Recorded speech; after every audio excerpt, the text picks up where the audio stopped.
Hello നമസ്കാരം. നമ്മുടെ മഴതോരും മുമ്പയുടെ വരാനിരിക്കുന്ന ഒരു അടിപൊളി എപ്പിസോഡിൻ്റെ സ്റ്റോറി ആയിട്ടോ പറയാൻ പോകുന്നത്. അങ്ങനെ ബാലചന്ദ്രൻ തൻ്റെ മകളാണ് അലീന എന്നുള്ള കാര്യം എല്ലാവർക്കും മുന്നിൽ സമർത്ഥിച്ച് വെച്ചേക്കാണ്. അതൊക്കെ വിശ്വസിച്ചേക്കാണ് ശിവേട്ടനും മറ്റുള്ളവരൊക്കെ കേട്ടോ. അപ്പോൾ അലീന ബാലചന്ദ്രൻ്റെ സ്വന്തം മകളാണ് എന്നുള്ളൊരു ധാരണയിലാണ് അവർ. അത് കേട്ടിട്ട് ചോദ്യം ചെയ്യാനെത്തുന്ന മനു ആണെങ്കിൽ ഇതൊന്നും വിശ്വസിക്കുന്നില്ല. മനുവിനോട് യഥാർത്ഥത്തിൽ എന്താണ് സംഭവിച്ചത്, എന്താണ് സത്യം എന്നുള്ളത് ബാലചന്ദ്രൻ തുറന്ന് പറയുകയും ചെയ്യുന്നുണ്ട്. അതിനുശേഷം അലീനയോട് നമ്മുടെ മനു പോയി സംസാരിക്കുകയും അവളെ ചേർത്ത് പിടിക്കുകയും ഒക്കെ ചെയ്യുന്നുണ്ട് കേട്ടോ. അപ്പോൾ അതൊന്നുമല്ല നമ്മുടെ സ്റ്റോറി, അതൊക്കെ നമ്മൾ ഓൾറെഡി പറഞ്ഞു കഴിഞ്ഞിട്ടുള്ള കഥകളാണ്. അപ്പോൾ ഞാൻ ഇപ്പോൾ പറയാൻ പോകുന്നത് ഈ കാര്യം വൈജയന്തി അറിയുമ്പോൾ ഉണ്ടാകുന്ന പ്രശ്നങ്ങളൊക്കെ കേട്ടോ. വൈജയന്തി ഈ സത്യം അറിയാണ്, അതായത് ഈ സത്യമല്ല, ഈ കള്ളസത്യം, ബാലചന്ദ്രൻ പറഞ്ഞ ഈ കള്ളസത്യം വൈജയന്തി മനസ്സിലാക്കുകയാണ്. വൈജയന്തിയോട് ശിവേട്ടൻ വിളിച്ച് വരുത്തിയിട്ട് പറയാട്ടോ. അങ്ങനെ മനു വന്നേക്കാണല്ലോ വീട്ടിലേക്ക്. ആ സമയത്ത് തന്നെ വൈജയന്തിയെ വീട്ടിലേക്ക് അങ്ങോട്ടേക്ക് ശിവേട്ടൻ വിളിച്ചിട്ടുണ്ട്. അപ്പോൾ മനു ഇവിടെ ബാലചന്ദ്രനോട് സംസാരിക്കുന്ന അതേ സമയത്ത് തന്നെ വൈജയന്തി വീട്ടിൽ നിന്ന് കൊല്ലപ്പള്ളിയിലേക്ക് പോയിട്ടുണ്ട് കേട്ടോ. കൊല്ലപ്പള്ളിയിലെത്തുന്ന വൈജയന്തി ആകെ അക്ഷമയോട് കൂടിയിട്ടാണ് അങ്ങോട്ടേക്ക് ചെല്ലുന്നത്. എന്നിട്ട് എന്താ ശിവേട്ട, എന്താ അർജൻറ്റ് കാര്യം, എന്തിനാണ് എന്നോട് പെട്ടെന്ന് വരാൻ പറഞ്ഞത്, എനിക്കൊന്നും മനസ്സിലാവുന്നില്ല എന്ന് പറയാട്ടോ. അതൊക്കെ ഉണ്ട്, പറയാം, നീ വാ ഇരിക്ക്, കമലെ വൈജയ്ക്ക് എന്തെങ്കിലും കുടിക്കാനും എടുത്തു കൊടുക്കുമെന്ന് പറയുമ്പോൾ ഒന്ന് പറ ശിവേട്ട, എന്താണ് നിങ്ങൾ പോയിട്ട് ബാലചന്ദ്രനുമായിട്ട് സംസാരിച്ചിട്ട് എന്താണ് ഉണ്ടായത് എന്ന് ചോദിക്കുമ്പോൾ അതൊക്കെ പറയാടി മോളെ, നീ ഒന്ന് ക്ഷമയോട് കൂടിയിട്ട് ഇവിടെ ഇരിക്കേ എന്ന് പറയണം. അന്നേരം വീണ്ടും വൈജ ചോദിക്കുന്നുണ്ട്, ഒന്ന് തെളിച്ച് പറ ശിവേട്ട, എന്താണ് നിങ്ങൾ പോയിട്ട് ബാലചന്ദ്രനുമായിട്ട് സംസാരിച്ചിട്ട് അയാൾ എന്താണ് പറഞ്ഞത് എന്ന് ചോദിക്കുമ്പം ഒക്കെ ക്ഷമയോട് കൂടിയിട്ട് പറയാം. നീ ക്ഷമയോട് വേണം എല്ലാം കേൾക്കാനായിട്ട്, ആദ്യം കേട്ട് കഴിഞ്ഞതിന് ശേഷം മാത്രം പ്രതികരിക്കാൻ പാടുള്ളൂ എന്ന് പറയണേ. നിങ്ങളൊന്ന് പറ ശിവേട്ട, എന്താണ് ഇങ്ങനെ സസ്പെൻസ് ഉള്ളത്, എന്താണ് ഇങ്ങനെ വളച്ചൊടിച്ച് സംസാരിക്കുന്നതെന്ന് ചോദിക്കുമ്പോൾ, എടി മോളെ, ബാലചന്ദ്രൻ അലീനയെ ഇങ്ങോട്ടേക്ക് കൂട്ടിക്കൊണ്ടുവന്നത് വെറുതെ ഒന്നുമല്ല, വെറുതെ അല്ലെന്നോ, ബാലചന്ദ്രൻ അല്ലല്ലോ അവളെ സെലക്ട് ചെയ്ത് കൊണ്ടുവന്നത്, അച്ഛനും മനു അല്ലേ എന്ന് ചോദിക്കുകയാണ്. അതെ, അച്ഛനും മനു ഒക്കെ തന്നെയാണ് അവളെ ഇങ്ങോട്ടേക്ക് കൂട്ടിക്കൊണ്ടുവന്നത്, പക്ഷേ ഇതിൻ്റെ പിന്നിലൊക്കെ കളിച്ചത് ബാലചന്ദ്രനാണ് എന്ന് പറയാട്ടോ. എനിക്കൊന്നും മനസ്സിലാവുന്നില്ല ശിവേട്ടൻ എന്താണ് ഈ പറയണത്, ബാലചന്ദ്രനാണെന്നോ ഇതിൻ്റെ പുറകിൽ കളിച്ചത്, എന്ത് കളി കളിച്ചു എന്നാണ് നിങ്ങൾ പറയണത് എന്ന് ചോദിക്കണം. അപ്പോൾ ബാലചന്ദ്രനുമായിട്ടുണ്ടായ കൂടിക്കാഴ്ച അവർ വൈജയ്ക്ക് മുന്നിൽ തുറന്ന് പറയാട്ടോ ശിവേട്ടൻ. അതായത് കമലയും എല്ലാവരും ഉണ്ട് കേട്ടോ അവിടെ. പക്ഷേ ആഗ്രഹകഥകൾ പറഞ്ഞ കാര്യങ്ങളൊന്നും പറയുന്നില്ല കേട്ടോ. അപ്പോൾ ശിവേട്ടൻ പറയുന്നുണ്ട്, ബാലചന്ദ്രന് വിവാഹത്തിന് മുൻപ് ഒരു അഫെയർ ഉണ്ടായിരുന്നു എന്ന് പറയാട്ടോ. ബാലചന്ദ്രന് വിവാഹത്തിന് മുൻപ് അഫെയർ ഉണ്ടായിരുന്നു എന്ന് ഞാൻ ഒരിക്കലും വിശ്വസിക്കില്ല എന്ന് പറയണം വൈജയന്തി. വിശ്വസിച്ചേ പറ്റൂ, ഇവിടെ നാട്ടിലൊന്നുമല്ല, അയാൾ കുറച്ച് നാൾ ഗൾഫിലായിരുന്നല്ലോ, ദുബായിൽ വെച്ചിട്ട് അവിടെ ഏതോ ഒരു ക്രിസ്ത്യൻ ആയിട്ടുള്ള ഒരു പെണ്ണിനെ പ്രണയിക്കുകയും, ഒരു കുറച്ച് ഓൾഡായിട്ടുള്ള പെണ്ണാണ്, 40-40 വയസ്സായ പെണ്ണിനെയാണ് പ്രണയിക്കുകയും അവരൊരുമിച്ച് താമസിക്കുകയും ഒക്കെ ചെയ്തു. പിന്നെ അതിനുശേഷം അവർ പിരിഞ്ഞു പോയി.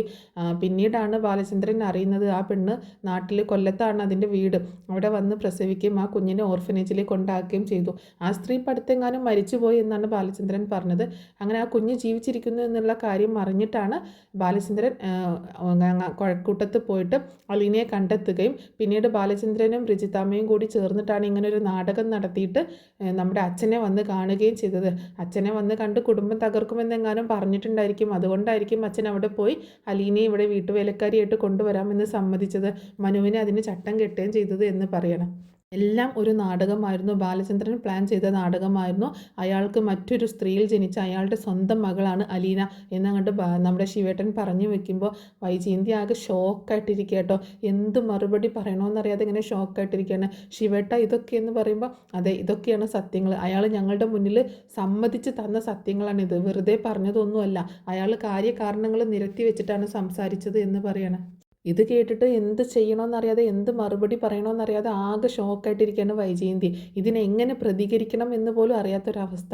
ബാലചന്ദ്രന് വിവാഹത്തിന് മുൻപ് ജനിച്ച മകളോ, എനിക്ക് വിശ്വസിക്കാൻ കഴിയുന്നില്ല ശിവേട്ട, എനിക്കറിയത്തില്ല ഇനി ഞാൻ എന്താ ചെയ്യേണ്ടത്, ഞാൻ എന്താ ഇനിയിപ്പോൾ അവിടെ ചെയ്യേണ്ടത്, ഞാൻ അവളെ അംഗീകരിക്കുകയാണോ വേണ്ടത്, വീട്ടിൽ നിന്ന് അടിച്ചിറക്കുകയാണോ വേണ്ടത്, എൻ്റെ കുടുംബം ഇല്ലാതായല്ലോ എന്നൊക്കെ പറഞ്ഞ് വൈജി ഇങ്ങനെ സങ്കടപ്പെടുമ്പോൾ, നീ സങ്കടപ്പെടല്ലേ, എന്തെങ്കിലുമൊക്കെ ഒരു വഴി ഉണ്ടാക്കാം എന്ന് പറയണം. അപ്പോൾ പ്രകാശൻ പറയുന്നുണ്ട്, ഇനി ഒരിക്കലും അവൾ അവിടെ വെച്ച് താമസിപ്പിക്കാൻ പാടില്ല, അവൾ അവിടെ നിന്ന് പറഞ്ഞേക്കുക തന്നെ വേണം, വിവാഹത്തിന് മുൻപ് ഇങ്ങനെ ഒരു അവിഹിതത്തിൽ ജനിച്ച സന്തതിയെയും കൂട്ടിയിട്ട് വീട്ടിൽ വന്ന് താമസിക്കുക എന്ന് പറയുന്നത് തന്നെ ആകെ നാണം കെട്ട പരിപാടിയല്ലേ എന്നിങ്ങനെ പറയുമ്പോൾ വൈജയും ആകെ ഒന്ന് പതറിപ്പോവുക കേട്ടോ.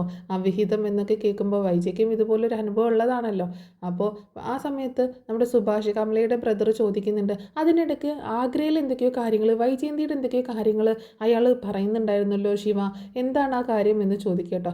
ഏയ് അതൊന്നുമില്ല സുഭാഷ് ഏട്ടാ, വെറുതെ അയാൾ എന്തെങ്കിലുമൊക്കെ പറയണ്ടേ, അതിന് വേണ്ടിയിട്ട് ആഗ്രയിൽ അങ്ങനെ ഇങ്ങനെയെന്നൊക്കെ പറഞ്ഞുണ്ടാക്കണം. അയാളുടെ കാര്യത്തിന്, അയാളുടെ ഈ വൃത്തികെട്ട പരിപാടിക്ക് എന്തെങ്കിലും ന്യായീകരണം കണ്ടെത്തേണ്ട അയാൾക്ക്, അതിന് സമമായിട്ട് എന്തെങ്കിലും പറയണ്ടേ, അതിനു വേണ്ടി പറഞ്ഞുണ്ടാക്കുന്നതാണ് എന്ന് പറഞ്ഞ് ശിവേട്ടൻ അവിടെ നിന്ന് ഒഴിഞ്ഞു മാറുന്നുണ്ട് കേട്ടോ. അപ്പോൾ അത് കേട്ടപ്പോൾ എന്താ ശിവേട്ട കാര്യം എന്ന് ചോദിക്കുമ്പോൾ ഒന്നുമില്ല, അത് ആഗ്രയിൽ നീ കുറച്ച് നാൾ ചേട്ടൻ്റെ കൂടെ ഗംഗേട്ടൻ്റെ കൂടെ പോയി താമസിച്ചില്ലേ, അതിനെപ്പറ്റി അയാൾ ഇങ്ങനെ പറയുന്നുണ്ടായി, അത്രയേ ഉള്ളൂ എന്ന് പറയാട്ടോ. അതിനെപ്പറ്റി അയാൾ എന്ത് പറഞ്ഞു എന്ന് ചോദിക്കുമ്പോൾ പ്രത്യേകിച്ചൊന്നുമില്ലാന്നേ, അവിടെ നീ പോയി താമസിച്ചു, അവിടെ നിനക്കൊരു ജോലി ശരിയാക്കി തന്നില്ലേ, അതിനൊക്കെ കുറിച്ചൊക്കെ സംസാരിച്ചത്. അയാൾ ഈ വിഷയം വളച്ചൊടിച്ച് മറ്റൊരു രീതിയിലേക്ക് കടത്തി വിടാനാണ് നോക്കിയത്, പക്ഷേ ഞാൻ വിട്ടില്ല, സത്യം പറയിപ്പിക്കുക തന്നെ ചെയ്തത്. അങ്ങനെ അയാൾക്ക് വേറെ സത്യം പറയാനല്ലാതെ വേറെ വഴി ഉണ്ടായിരുന്നില്ല, അങ്ങനെ ഞങ്ങളുടെ മുന്നിൽ തുറന്ന് സമ്മതിച്ചു എന്ന് പറയാട്ടോ. അപ്പോൾ ഇനിയിപ്പോൾ ഞാൻ എന്താ ചെയ്യേണ്ടത് ശിവേട്ട, എനിക്കറിയത്തില്ല, നിങ്ങളെല്ലാവരും കൂടി ഇതിനൊരു തീരുമാനം ഉണ്ടാക്കിത്താ, എനിക്ക് അവളെ വീട്ടിൽ വെച്ച് പുറപ്പിക്കാൻ പറ്റത്തില്ല. എൻ്റെ കുടുംബം എന്ന് പറഞ്ഞിട്ടുണ്ടെങ്കിൽ എൻ്റെ ഭർത്താവും എൻ്റെ മക്കളുമാണ്, അതിനിടയിലേക്ക് മറ്റൊരുത്തി കടന്നു വരേണ്ട ആവശ്യമില്ല, ഞാനത് അംഗീകരിച്ച് കൊടുക്കത്തില്ല എന്ന് പറയട്ടോ. അപ്പോൾ വൈജ അങ്ങനെയൊക്കെ പറയുന്നുണ്ടെങ്കിലും അങ്ങോട്ട് ഒരു ഉറച്ച തീരുമാനത്തിൽ പറയാനും പറ്റുന്നില്ല. ശിവേട്ടൻ്റെയും നമ്മുടെ പ്രകാശിൻ്റെയൊക്കെ മുഖത്തേക്ക് നോക്കുമ്പോൾ അവരിങ്ങനെ നോക്കുകയും ചെയ്യുന്നുണ്ട് കേട്ടോ വൈജയെ. അപ്പോൾ വൈജ പറയുന്നുണ്ട്, എന്തൊക്കെ സംഭവിച്ചാലും ശരി, ഇനി ഞാൻ ഒരുമിച്ച് താമസിക്കാൻ ഉദ്ദേശിക്കുന്നില്ല, ഞാനും അവളും കൂടി ഒരു വീട്ടിൽ വേണ്ട, ബാലചന്ദ്രൻ അവളാണ് വേണ്ടതെങ്കിൽ ആ മോളെയും കൊണ്ടിട്ട് വേറെ എവിടെയെങ്കിലും പോയി താമസിക്കട്ടെ, ഞാനും എൻ്റെ മക്കളും കൂടി വേറെയും താമസിച്ചോളാം, അല്ലാതെ ഞങ്ങൾ ഒരുമിച്ച് മുന്നോട്ട് പോകത്തില്ല എന്ന് പറയട്ടോ. നീ ഇങ്ങനെ ധൃതി വെക്കാതെ നമുക്ക് എന്തെങ്കിലും വഴി ഉണ്ടാക്കാം എന്നിങ്ങനെ പറയാണ് ശിവേട്ടൻ. ആ സമയത്താണ് ശിവേട്ടൻ്റെ ഫോൺ റിങ് ചെയ്യുന്നത്. അപ്പോൾ നോക്കുമ്പോൾ രാജീവാട്ടോ വിളിക്കുന്നത്. അപ്പോൾ ഈ പോയ വിശേഷങ്ങളൊക്കെ അറിയാനായിട്ട് രാജീവ് വിളിക്കുന്നതാണ്. അപ്പോൾ രാജീവ് ചോദിക്കുന്നുണ്ട്, എന്തായി ശിവേട്ട, പോയിട്ട് കാര്യങ്ങളൊക്കെ സംസാരിച്ചോ, അയാൾ എന്ത് പറഞ്ഞു എന്ന് ചോദിക്കുമ്പോൾ കാര്യങ്ങളൊക്കെ സംസാരിച്ചു രാജീവ, പക്ഷേ നമ്മൾ വിചാരിച്ചതുപോലെ ഒന്നുമല്ല കാര്യങ്ങൾ, ആകെ തകിടം മറിഞ്ഞേക്കാണ്. എന്താ ശിവേട്ട, എന്താ കാര്യം, അയാൾ അവളെ പറഞ്ഞയക്കത്തില്ല എന്ന് തീരുമാനിച്ചോ, അയാൾ വീണ്ടും അവളെ കീപ്പാക്കി വെക്കാനാണോ തീരുമാനം എന്ന് ചോദിക്കുമ്പോൾ നീ ഇങ്ങനത്തെ ഭാഷയൊന്നും ഉപയോഗിക്കല്ലേ, അതൊന്നും ശരിയല്ല, അയാളുടെ സ്വന്തം മകളാണ് അലീന എന്ന് പറയട്ടോ. അയാളുടെ സ്വന്തം മകളോ, വെറുതെ പറയാണ് ശിവേട്ട. അല്ല രാജീവ, എല്ലാ കാര്യങ്ങളും വ്യക്തമാക്കിയിട്ട് അയാൾ പറഞ്ഞു, അയാൾക്ക് ദുബായിൽ വെച്ചിട്ടുണ്ടായ ഒരു അഫെയറിൽ ജനിച്ച അയാളുടെ സ്വന്തം മകളാണ് അലീന, അയാളാണ് മുൻകൈ എടുത്തിട്ട് അലീനയെ ഈ വീട്ടിലേക്ക് കൂട്ടിക്കൊണ്ടു വന്നത്, അതൊക്കെ ഒരു നാടകമായിരുന്നു, ബാലചന്ദ്രൻ ആസൂത്രണം ചെയ്ത നാടകം മാത്രമായിരുന്നു അത് എന്ന് പറയണേ. എനിക്കെന്തോ ശിവേട്ട ഇതങ്ങോട്ട് ദഹിക്കുന്നില്ല കേട്ടോ. അയാൾ വീണ്ടും അവളെ അവിടെ നിർത്താനായിട്ട് എന്തെങ്കിലും കള്ളം പറഞ്ഞതാണോ എന്ന് ചോദിക്കുമ്പോൾ അല്ല, അയാൾ പറഞ്ഞത് വെച്ച് നോക്കുമ്പോൾ ഇതെല്ലാം സത്യമാവാനാണ് സാധ്യത എന്ന് പറയണം. നീ എന്താ ഇങ്ങോട്ടേക്ക് വരുന്നത് എന്ന് ചോദിക്കുമ്പോൾ ഞാൻ ഇനി അങ്ങോട്ടേക്ക് വരുന്നോ ശിവേട്ട, ഞാൻ ഇവിടുന്ന് നേരെ അങ്ങോട്ടേക്ക് പോവുകയാണ്, ഓസ്ട്രേലിയക്ക് പോവാന്ന് പറയുമ്പോൾ അത് പറ്റില്ല, നീ എന്തായാലും ഇവിടെ വരെ ഒന്ന് വന്നിട്ട് പോ, അമ്മയെ കണ്ടിട്ട് പോ, എന്താണെങ്കിലും ഇതിന് ലാസ്റ്റ് ഒരു തീരുമാനമാക്കിയിട്ട് നമുക്ക് എന്തായാലും ഇവിടെ നിന്ന് പിരിയാം എന്ന് പറഞ്ഞിട്ട് ഫോൺ വെക്കട്ടോ. അങ്ങനെ രാജീവൻ വരാമെന്ന് സമ്മതിക്കുന്നുണ്ട്. അങ്ങനെ ഫോൺ വെച്ചതിന് ശേഷം നമ്മുടെ വൈജ നേരെ ചെല്ലുന്നത് അമ്മയുടെ അടുത്തേക്ക് കേട്ടോ. അപ്പോൾ ശിവേട്ടനും കൂടി അങ്ങോട്ടേക്ക് ചെല്ലുന്നുണ്ട്. ശിവേട്ടനും വൈജയും കൂടിയാണ് അങ്ങോട്ടേക്ക് ചെല്ലുന്നത്. അപ്പോൾ അമ്മയോട് ചോദിക്കുന്നുണ്ട്, അമ്മ ഞാൻ എന്താ ഇനി ചെയ്യേണ്ടതെന്ന് ചോദിക്കുമ്പോൾ എന്ത് പറ്റി, എന്താ കാര്യം എന്ന് ചോദിക്കണം. അപ്പോൾ അമ്മ ഒന്നും അറിഞ്ഞില്ലേന്ന് ചോദിക്കുമ്പോൾ ഞാൻ അമ്മയോടൊന്നും പറഞ്ഞിട്ടില്ല, ഞാൻ ഇങ്ങോട്ട് വന്ന സമയത്ത് അമ്മ ഉറങ്ങുമായിരുന്നു, അപ്പോൾ ശല്യപ്പെടുത്തണ്ടല്ലോ എന്ന് കരുതിയിട്ട് പറഞ്ഞില്ല എന്ന് പറയാണ് ശിവേട്ടൻ. അപ്പോൾ എന്താ കാര്യം ശിവ, നീ ബാലചന്ദ്രനോട് സംസാരിക്കാൻ പോയില്ലേ, എന്നിട്ട് ബാലൻ എന്താ പറഞ്ഞത് എന്ന് ചോദിക്കുമ്പോൾ അമ്മ ആകെ തകിടം മറിഞ്ഞിരിക്കുക, അയാളുടെ സ്വന്തം മകളാണ് അലീന എന്ന് പറയട്ടോ. എന്താ നീ പറയുന്നത്, ബാലൻ്റെ മകള് അലീനയാണെന്നോ, അതിപ്പോൾ അങ്ങനെ പറഞ്ഞതെന്ന് വെച്ചിട്ട് മകളാവുമോ, അയാൾ ദത്തെടുത്തു, ബാലൻ ദത്തെടുത്തു എന്ന് പറഞ്ഞു, എൻ്റെ മകളാണെന്ന് പറഞ്ഞിട്ട് സ്വന്തം മകളാവുന്നത് എങ്ങനെയെന്ന് ചോദിക്കുമ്പോൾ അങ്ങനെയൊന്നും അല്ലമ്മേ, അയാൾക്ക് വിവാഹത്തിന് മുൻപ് ദുബായിൽ വെച്ചിട്ടൊരു ബന്ധം ഉണ്ടായിരുന്നു, ആ ബന്ധത്തിൽ ജനിച്ച മകളാണ് അലീന എന്ന് പറയുമ്പോൾ മുത്തശ്ശി ആകെ ഒരു ഞെട്ടലോട് കൂടിയിട്ട് വൈജയെ ഇങ്ങനെ നോക്കുക കേട്ടോ. വൈജയന്തി എന്ത് പറയണമെന്നറിയാതെ തല താഴ്ത്തി ഇങ്ങനെ ഇരിക്കുകയാണ്.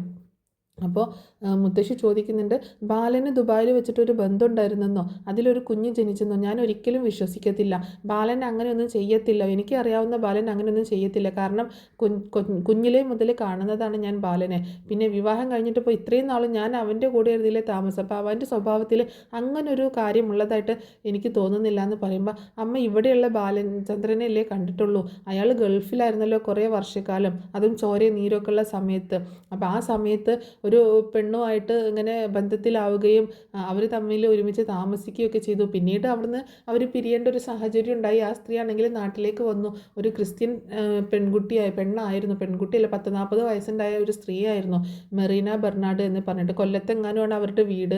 അവിടെ വെച്ച് കുഞ്ഞിനെ പ്രസവിക്കുകയും പിന്നീട് കുഞ്ഞിനെ കഴക്കൂട്ടത്തുള്ള ഈ ഓർഫനേജിലേക്ക് കൊണ്ടാക്കുകയും ചെയ്യുകയാണ് ചെയ്തിട്ടുണ്ടായിരുന്നത്. പിന്നീട് ആ സ്ത്രീ മരിച്ചതിന് ശേഷമാണ് ബാലചന്ദ്രൻ ഈ വിവരങ്ങളൊക്കെ അറിയുന്നത്. ബ്രിജിത്താമ്മയെ എല്ലാ കാര്യങ്ങളും ആ സ്ത്രീ പറഞ്ഞ് ഏൽപ്പിച്ചിട്ടുണ്ടായിരുന്നു. അപ്പോൾ ആ സ്ത്രീ മരിച്ചതിന് ശേഷം ബ്രിജിത്താമ്മ ബാലചന്ദ്രനെ വിളിക്കുകയും ബാലചന്ദ്രൻ കഴക്കൂട്ടത്ത് പോയി അലീനയെ കാണുകയും ഒക്കെ ചെയ്തു. പിന്നീട് ബ്രിജിത്താമ്മയും ബാലചന്ദ്രനും തമ്മിൽ തയ്യാറാക്കിയൊരു പ്ലാൻ പ്രകാരമാണ് അലീന ഇവിടെ എത്തിച്ചേർന്നത്. അച്ഛൻ ആ സ്ത്രീ കാണാൻ വന്ന് ഭീഷണിപ്പെടുത്തിയതായിരിക്കും, മകളുടെ കുടുംബം തകർക്കുമെന്നൊക്കെ പറഞ്ഞിട്ട് എന്ന് പറയുമ്പോൾ മുത്തശ്ശി ആകെ പെട്ടുപോകട്ടോ. ഇതിപ്പോൾ വല്ലാത്ത കഥയായല്ലോ 2 പേരുടെ ജീവിതത്തിലും എന്ന് പറയുമ്പോൾ അമ്മേ എന്ന് വിളിക്കുകയാണ് വൈജയന്തി. അമ്മ എന്തൊക്കെയാണ് ഈ പറയണത്? ഞാനൊന്നും പറയുന്നില്ല എന്ന് പറയണം മുത്തശ്ശി. അപ്പോൾ ശിവേട്ടൻ പറയുന്നുണ്ട്, ഇനിയിപ്പോൾ നമ്മൾ എന്താണ് ചെയ്യേണ്ടത് അമ്മയെന്ന് ചോദിക്കുമ്പോൾ ഇനിയിപ്പോൾ എന്ത് ചെയ്യാനാ, ഇനി ഒന്നും ചെയ്യാനില്ല, ആ കുഞ്ഞിനെ സ്വീകരിക്കുക, അവളെ അംഗീകരിച്ച് ആ വീട്ടിൽ സന്തോഷമായിട്ട് ജീവിക്കുക എന്ന് പറയുമ്പോൾ എൻ്റെ പട്ടി ജീവിക്കും അങ്ങനെ, എനിക്ക് പറ്റത്തില്ല അവളെ അംഗീകരിച്ചുകൊണ്ട് അവിടെ ജീവിക്കാനായിട്ട്, ഞാൻ ഒരിക്കലും അതിനെ അംഗീകരിക്കത്തില്ല, ഞാൻ ഒരിക്കലും കൂട്ടു നിൽക്കത്തില്ല, എനിക്ക് അങ്ങനെ ഒരു ജീവിതം വേണ്ട എന്ന് പറയണം വൈജയന്തി. നീ നിൻ്റെ കാര്യങ്ങളും കൂടി ആലോചിച്ചിട്ട് വേണം കേട്ടോ വൈജയ് ഇങ്ങനെ ഒരു തീരുമാനമെടുക്കാനായിട്ട്. നിൻ്റെ കാര്യങ്ങൾ ബാലചന്ദ്രൻ അറിഞ്ഞാലുള്ള അവസ്ഥ നീ ഒന്ന് ആലോചിച്ച് നോക്കി. ഇനിയിപ്പോൾ അയാൾ ഈ കാര്യങ്ങൾ അറിഞ്ഞാൽ തന്നെ എന്താ കുഴപ്പം അമ്മേ?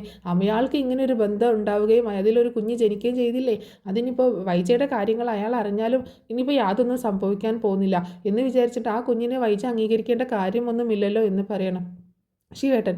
എന്നാലും അങ്ങനെയല്ലല്ലോ ശിവ, അവൻ അവളെ വിട്ട് കളയാൻ ഉദ്ദേശിക്കുന്നില്ലെങ്കിൽ പിന്നെ നമുക്ക് എന്ത് ചെയ്യാൻ പറ്റും?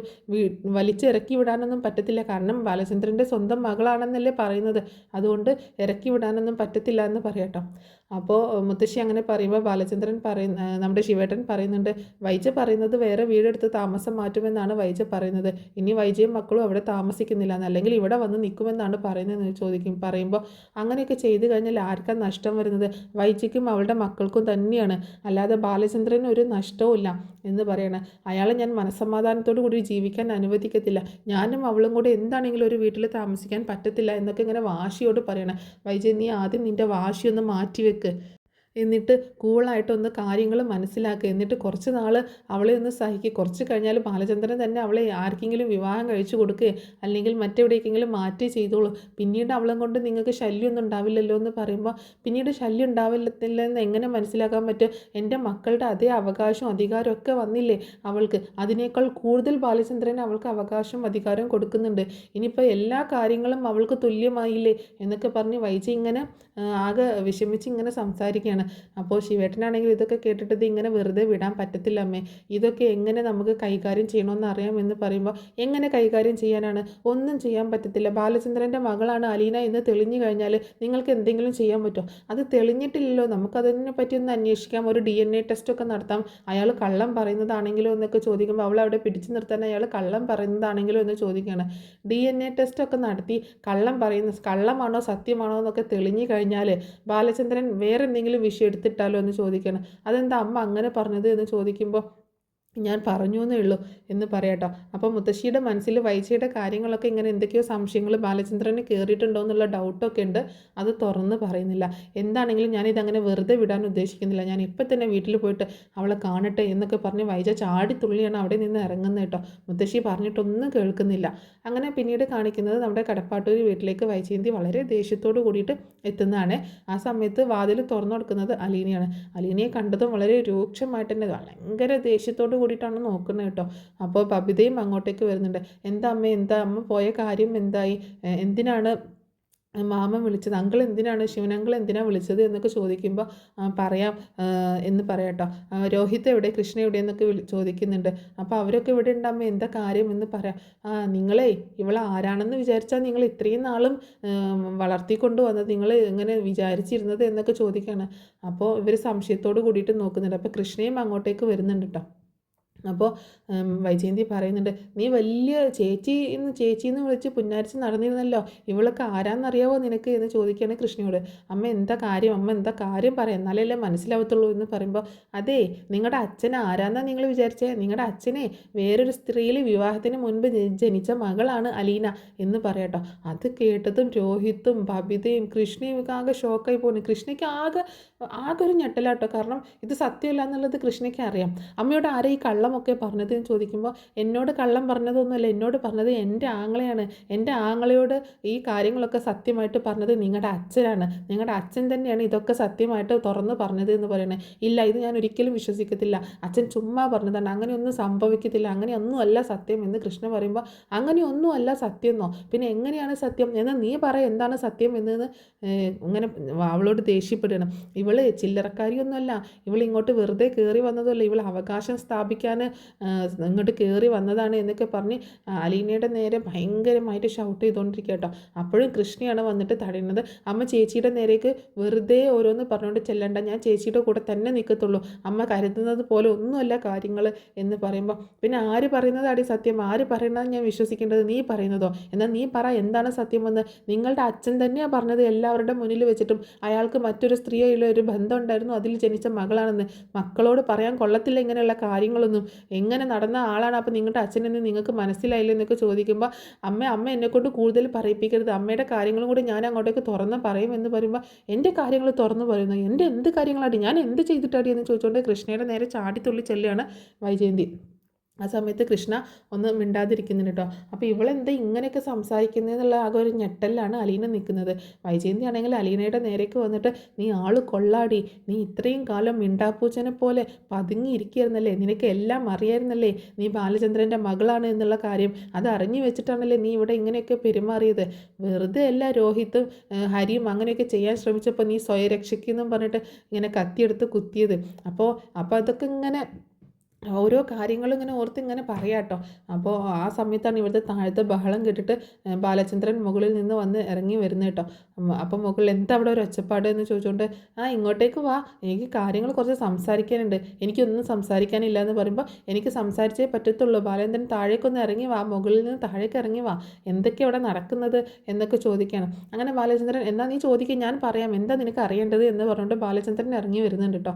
അപ്പോൾ ഇത്രയും നാൾ ഒളിപ്പിച്ച് വെച്ച് രഹസ്യം ഇപ്പോൾ പുറത്ത് പറയേണ്ടി വന്നു അല്ലേ, സ്വന്തം മകളാണ് പോലും. നാണമില്ലേ ബാലചന്ദ്രനെ ഇങ്ങനെ എന്നെ ചതിക്കാനായിട്ട്, എന്നെ വഞ്ചിക്കാനായിട്ട്?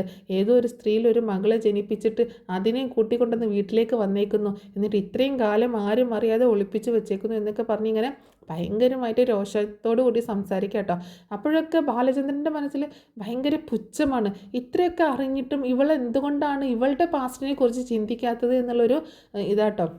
അപ്പോൾ ബാലചന്ദ്രൻ പറയുന്നുണ്ട്, എൻ്റെ ജീവിതത്തിലുണ്ടായ കാര്യം ഞാൻ തുറന്ന് പറഞ്ഞു, ഇതുപോലെ തുറന്ന് പറയാത്ത എന്തെങ്കിലും കാര്യങ്ങൾ ആരുടെയൊക്കെ ജീവിതത്തിലുണ്ടെന്ന് ആർക്കറിയാം എന്നിങ്ങനെ ബാലചന്ദ്രൻ പറയുമ്പോൾ, എന്താ ബാലചന്ദ്രൻ അങ്ങനെ ഉദ്ദേശിച്ചു? പെട്ടെന്ന് വൈജയന്തി ഒന്ന് ഷോക്കായി പോകുന്നുണ്ടോ, ആകെ ഞെട്ടിപ്പോകണം, എന്താ ഇയാൾ പറഞ്ഞെന്ന് ഓർത്തിട്ട്. ബാലചന്ദ്രൻ എന്താ ഉദ്ദേശിച്ചത്? ഞാനും അതുപോലെ നടന്നൊരു സ്ത്രീയാണെന്നാണോ ഉദ്ദേശിച്ചതെന്ന് ചോദിക്കുമ്പോൾ, എനിക്കറിയത്തില്ല ആരൊക്കെ എങ്ങനെയൊക്കെ നടന്നിട്ടുണ്ട്, ആർക്കൊക്കെ എങ്ങനെയൊക്കെ മക്കൾ ജനിച്ചിട്ടുണ്ടെന്നുള്ളതൊന്നും എനിക്കറിയത്തില്ല. എന്താണെങ്കിലും എൻ്റെ കാര്യം ഞാൻ പറഞ്ഞു, ഇനി എനിക്കതിൽ ഒരു ഇതുമില്ല. അപ്പോൾ കൃഷ്ണ, അച്ഛൻ എന്തൊക്കെയാണ് പറയണതെന്ന് വന്ന് ചോദിക്കട്ടോ. മോളെ, ഞാൻ നിന്നോട് കൂടി പറഞ്ഞതല്ലേ ഈ കാര്യങ്ങളൊക്കെ, നിനക്കറിയാവുന്നതല്ലേ എല്ലാ സത്യങ്ങളും, പിന്നെ നീ എന്തിനാണ് ഇപ്പോൾ ഇങ്ങനെയൊക്കെ സംസാരിക്കുന്നത് എന്ന് ചോദിക്കുകയാണ്. അപ്പോൾ അവളുടെ അടുത്ത് എല്ലാം പറഞ്ഞിട്ടുണ്ടല്ലേ, അതുകൊണ്ടാണ് അവൾ ചേച്ചി എന്ന് വിളിച്ചുകൊണ്ട് പുന്നാരിച്ച് നടക്കുന്നതല്ലേ, നാണമില്ലടി നിനക്ക് ചേച്ചിന്ന് വിളിച്ച് നടക്കാനായിട്ട് ചോദിക്കുമ്പോൾ, എനിക്കൊരു നാണക്കേടുമില്ല, എൻ്റെ ചേച്ചി തന്നെയാണ്, എൻ്റെ സ്വന്തം ചേച്ചി തന്നെയാണ് കൃഷ്ണ ആ സമയത്തും പറയാട്ടോ. അപ്പോൾ വൈജി പറയുന്നുണ്ട്, ഇനി ഒരിക്കലും ഇവളെ ഇവിടെ നിർത്താൻ പാടില്ല, ഇവളെ ഉള്ള വീട്ടിൽ ഞാൻ ഒരിക്കലും താമസിക്കത്തില്ല എന്ന് പറയുമ്പോൾ, ഇവിടെ താമസിക്കാൻ ബുദ്ധിമുട്ടുള്ളവർക്ക് ഇവിടെ നിന്ന് ഇറങ്ങിപ്പോകാം എന്ന് പറയാണ് വൈജയന്തിയോട് ബാലചന്ദ്രൻ. അങ്ങനെ ഇറങ്ങിപ്പോകാനും ഞാൻ ഉദ്ദേശിക്കുന്നില്ല, ഇവളെ ഞാൻ ഇവിടെ നിന്ന് പുറത്താക്കുക തന്നെ ചെയ്യും. ഇത് എനിക്കും എൻ്റെ മക്കൾക്കും അവകാശപ്പെട്ട വീടാണ്, അല്ലാതെ മറ്റൊരു തീക്ക് കയറി വന്ന അവകാശം സ്ഥാപിക്കാൻ ഞാൻ ഒരിക്കലും അനുവദിക്കത്തില്ല. ഇവളെ എത്രയും പെട്ടെന്ന് ഇവിടെ നിന്ന് പറഞ്ഞയക്കുന്നതാണ് ബാലചന്ദ്രന് നല്ലത്, അല്ലെങ്കിൽ പ്രശ്നം കൂടുതൽ വഷളാവത്തുള്ളൂ എന്ന് പറയുമ്പോൾ, വഷളാവട്ടെ, എത്രത്തോളം വഷളാവാൻ പറ്റും അത്രത്തോളം പ്രശ്നം വഷളാവട്ടെ, അതിനുവേണ്ടി തന്നെയാണ് ഞാനും നിൽക്കുന്നത് എന്ന് ബാലചന്ദ്രൻ പറയട്ടോ. അപ്പോൾ വീണ്ടും ഭയങ്കരമായിട്ടുള്ള വാശിയും ഒക്കെ ഇങ്ങനെ വരികയാണ്.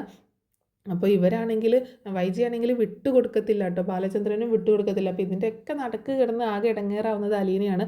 അപ്പോൾ അലീന ആകെ വിഷമത്തോടു കൂടിയിട്ട് ബാലചന്ദ്രനെ നോക്കുമ്പോൾ വൈജയന്തി വീണ്ടും വന്ന് പറയുന്നുണ്ട്, വാഴിക്കത്തില്ലടി നിന്നെ, ഞാനിവിടെ വാഴിക്കത്തില്ല, ഞാനിവിടെ നിന്ന് ഓടിക്കും, പുകച്ച് പുറത്ത് ചാടിക്കും നിന്നെ. എനിക്കും എൻ്റെ മക്കൾക്കും അവകാശപ്പെട്ടതാണ് ഇതെല്ലാം, അത് നിനക്ക് കൂടി പങ്കിടാൻ ഞാൻ ഒരിക്കലും തയ്യാറല്ല, നീ മര്യാദയ്ക്ക് ഇവിടെ നിന്ന് പോകുന്നതാണ് നല്ലത് എന്നൊക്കെ പറഞ്ഞ് അവളുടെ നേരെ ചാടിത്തുള്ളി ചെല്ലുമ്പോൾ, എൻ്റെ മോളുടെ നേരെ ഒച്ചെടുത്ത് സംസാരിച്ചാൽ ഞാൻ അവർ വെറുതെ വിടത്തില്ല എന്ന് പറഞ്ഞ് അവളോട് ദേഷ്യപ്പെടുകയാണ് ബാലചന്ദ്രൻ. ഓ, മോള് പറഞ്ഞപ്പോൾ നൊന്തു, ഒരു അച്ഛനും മോളും വന്നേക്കുന്നു, ഞാൻ കാണിച്ചു തരാം, എല്ലാത്തിനും ഞാൻ ശരിയാക്കി തരാം എന്ന് പറഞ്ഞ് ചാടിത്തുള്ളി വൈജ റൂമിലേക്ക് പോവാട്ടോ.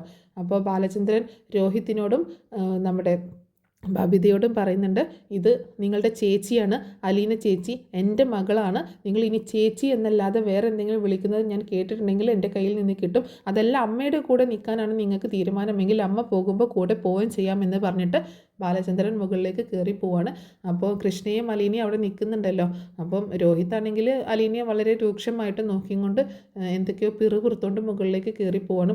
ബബിതയാണെങ്കിൽ എന്ത് ചെയ്യണം, അംഗീകരിക്കണ്ടേ എന്നുള്ള ഒരു കൺഫ്യൂഷനിലാട്ടോ. തൻ്റെ അച്ഛൻ്റെ മകളാണെന്ന് പറയുമ്പോൾ തൻ്റെ സ്വന്തം സഹോദരിയാണല്ലോ. അപ്പോൾ ആ രീതിയിൽ അംഗീകരിക്കണോ അതല്ലെങ്കിൽ അമ്മയുടെ കൂടെ ചേർന്ന് തള്ളിക്കളയണോ എന്നുള്ള ഒരു കൺഫ്യൂഷനിലാണ്. പിന്നെ അവിടെ നിൽക്കാതെ ബബിതയും റൂമിലേക്ക് പോകുന്നുണ്ട്. പിന്നെ കൃഷ്ണയാണെങ്കിൽ ചേച്ചി എന്തൊക്കെ ഇവിടെ നടക്കുന്നതെന്ന് ചോദിക്കുമ്പോൾ എനിക്കൊന്നും അറിയത്തില്ല മോളെ എന്ന് പറഞ്ഞിട്ട് അവർ രണ്ടുപേരും കെട്ടിപ്പിടിച്ച് കരയാണ്.